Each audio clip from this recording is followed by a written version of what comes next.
माल्यार्पण करेंगे राणा प्रताप।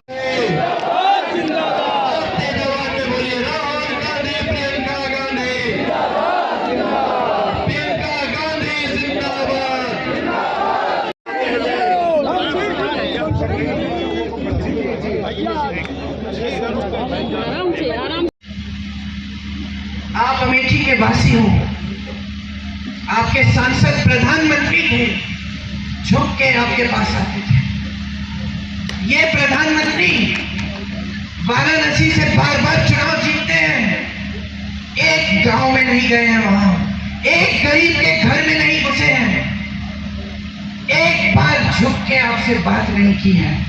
बड़े बड़े मंचों पे दिखते हैं, सारी फोटो खींचते हैं, पिक्चर बनाते हैं, सफेद कुर्ता पहनते हैं, उस पे एक धूल का दाग नहीं दिखता, एक बाल इधर उधर नहीं होता। क्या समझेंगे आपके जीवन के बारे में? क्या समझेंगे आपके संघर्षों के बारे में? कट चुके हैं पूरी तरह, लोग डरते हैं उनसे, उनके सलाहकार डरते हैं, अधिकारी डरते हैं। कौन बताएगा कि आज देश में क्या हालात है? उनको तो दिखेगा नहीं, वो तो सोने के महलों में रहते हैं, झूठों से घिरे हुए। क्या क्या बहकी बहकी बातें कर रहे हैं, लोग हंस रहे हैं, उनको ये भी पता नहीं चल रहा है आज की लोग उनकी बातों पे हंस रहे हैं। तो आप कांग्रेस के कार्यकर्ता हैं, हमेशा अपने निष्ठा से काम किया है, अमेठी के कार्यकर्ता हैं, भीषण परिस्थितियों में चुनाव लड़े हैं, डट के लड़े हैं, हिम्मत से लड़े हैं, कभी पीछे नहीं हटे हैं। आप लड़ोगे ये चुनाव, आप ऐसे लड़ो जैसे अपना चुनाव है, जनता का चुनाव है। उनको धन बल से लड़ने दो, हम जनता के बल से लड़ेंगे। उनके पास सारे साधन हैं। मत भूलो कि जब भगवान राम रावण से लड़े थे तो भगवान राम के पास सत्ता नहीं थी, रथ नहीं था, सोना नहीं था। भगवान राम वनवास में थे, लेकिन उन्होंने हिम्मत बनाई, गए लड़े रावण से, उनके दिल में सिर्फ सत्य था। आज ये सत्य की लड़ाई है, ये लोकतंत्र की लड़ाई है, ये संविधान की लड़ाई है, ये इस देश की लड़ाई है, इस देश की जनता की लड़ाई है।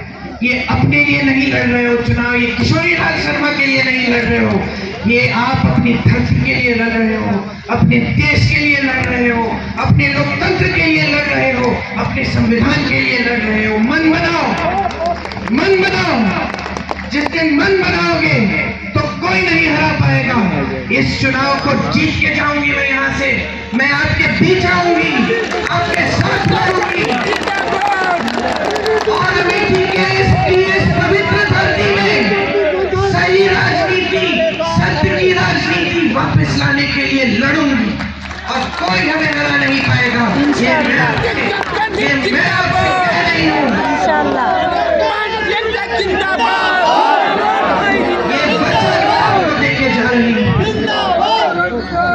आज आप जब इस मीटिंग से जाएंगे, मैंने रायबरेली में 2-3 दिन पहले जब सभा की थी तो मैंने घंटे गिने थे। अब आप गिन लीजिए कितने घंटे हैं। उस समय वहां पे 330 के तकरीबन थे, अब कम हो गए हैं। 2-4 घंटे सोने के लिए रखिए, बाकी घंटे बाहर जाइए, प्रचार करिए, लोगों को समझाइए, लोगों को इस देश की सच्चाई दिखाइए, बताइए, प्रमाण दीजिए कि कांग्रेस ने जहां जहां सरकार है क्या क्या करके दिखाया है।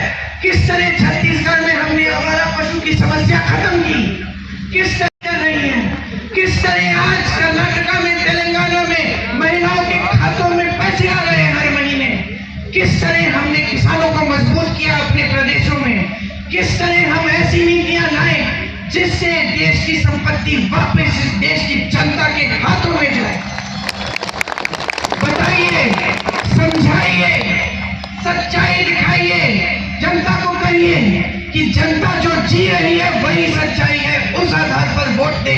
तरक्की नहीं आई है आपके जीवन में, 10 10 साल बीत गए हैं, मोदी जी के झूठ सामने आ गए हैं।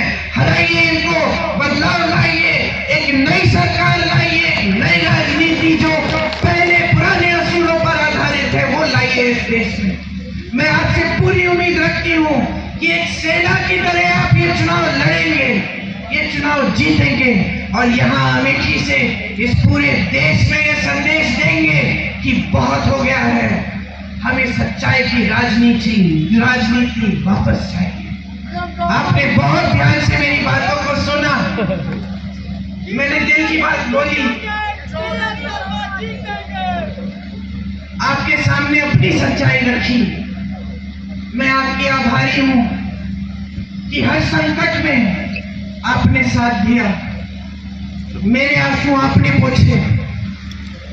मेरे मंत्री हमारे गांव में आता था और हम उसको डांटते थे, हम कहते थे कि हमारी बिजली का खंभा लगा दिया आपने लेकिन तार नहीं लगाया, तार लगवाइए।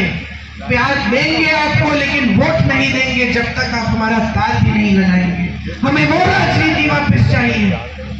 आज जनता कह रही है कि हमें सच्चाई, सत्य की राजनीति चाहिए, झूठे नेता नहीं चाहिए। हमें वो नेता चाहिए जो सच बोलने की हिम्मत करे हमारे सामने। जनता कह रही है कि हम ऊब चुके हैं, ये धर्म के नाम पर, जाति के नाम पर बहुत गुमराह किया है आपने हमको। अब हमारे सामने आओगे तो हमारी बात करो, हमारे मुद्दों की बात करो। चुनाव लड़ोगे तो हमारे मुद्दों पे लड़ो। हमें बताओ हमारे लिए कौन सी स्कीम लाए हो, हमारे बच्चों के रोजगार कैसे दिलवाओगे, हमारा गांव विकसित कैसे करोगे। 10 साल पहले इन्होंने कहा था सबका साथ सबका विकास, आज कह रहे हैं विकसित भारत। 10 सालों में किसका विकास किया? अपने बड़े बड़े खरबपति मित्रों का। जनता देख रही है, समझ रही है आज कि सारी संपत्ति इस देश की जो जनता की संपत्ति है वो इन्होंने अपने बड़े बड़े खरबपति मित्रों को दे दी है। देश का कोयला, देश की बिजली, देश के सारे खदान, देश के हवाई अड्डे, देश के बंदरगाह सारे दे दिए अपने बड़े बड़े खरबपति मित्रों को। उनके कर्ज माफ हो रहे हैं लाखों करोड़ के। देश का किसान, उत्तर प्रदेश का किसान 1 लाख रुपए के लिए कर्ज लेता है, अपनी बेटी की शादी करने के लिए कर्ज नहीं दे पाता है और आत्महत्या करता है। उत्तर प्रदेश का किसान कतार में खड़ा होता है खाद वितरण के लिए, 2-2, 3-3 दिन खड़ा रहता है ये सोच के कि खाद मिलेगा, कमाई हो जाएगी। उसी कतार में खड़े खड़े मर कर गिर जाता है, मैं उसके घर गई हूं। और सिर्फ सत्ता का मोह लिए घूमते हैं, सिर्फ अपने लिए सत्ता चाहते हैं। ये समझ नहीं पाते हैं कि सत्ता जनता ने दी है, जनता के प्रति दिल में कोई श्रद्धा नहीं है। वो लोग इस बात को समझ नहीं सकते, वो लोग आज आपकी सच्चाई को भी नहीं समझ सकते। कट चुके हैं आपसे। प्रधानमंत्री जी मंच पे खड़े होकर कैसी कैसी बातें करते हैं कि कांग्रेस पार्टी एक्सरे की मशीन लेकर आपके घरों में आकर आपके गहने चुराएगी, आपका मंगलसूत्र ढूंढ निकालेगी और उसको चुरा लेगी और आपकी संपत्ति किसी एक कौम को दे देगी। और आपके पास 2 भैंसे हैं तो 1 भैंस भी चुरा लेंगे। ऐसी बातें प्रधानमंत्री जी कर रहे हैं। पद की गरिमा क्या है? पद क्या है? देश के प्रति जिम्मेदारी क्या है?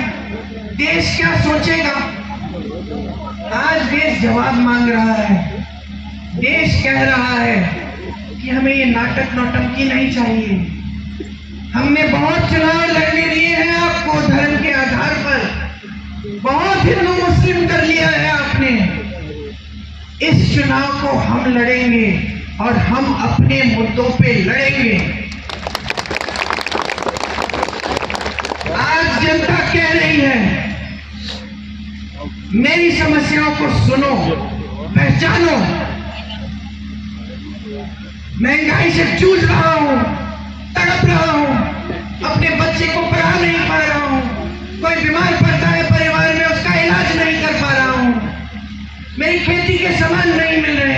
खेती से कमाई नहीं हो रही है। मेरा बच्चा पढ़ा लिखा है, मैंने शिक्षित किया उसको मेहनत करके, लेकिन बेरोजगार है।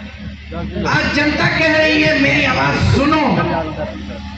आज जनता कह रही है कि बहुत हो गया है, हमें वो पुरानी राजनीति वापस चाहिए। हमें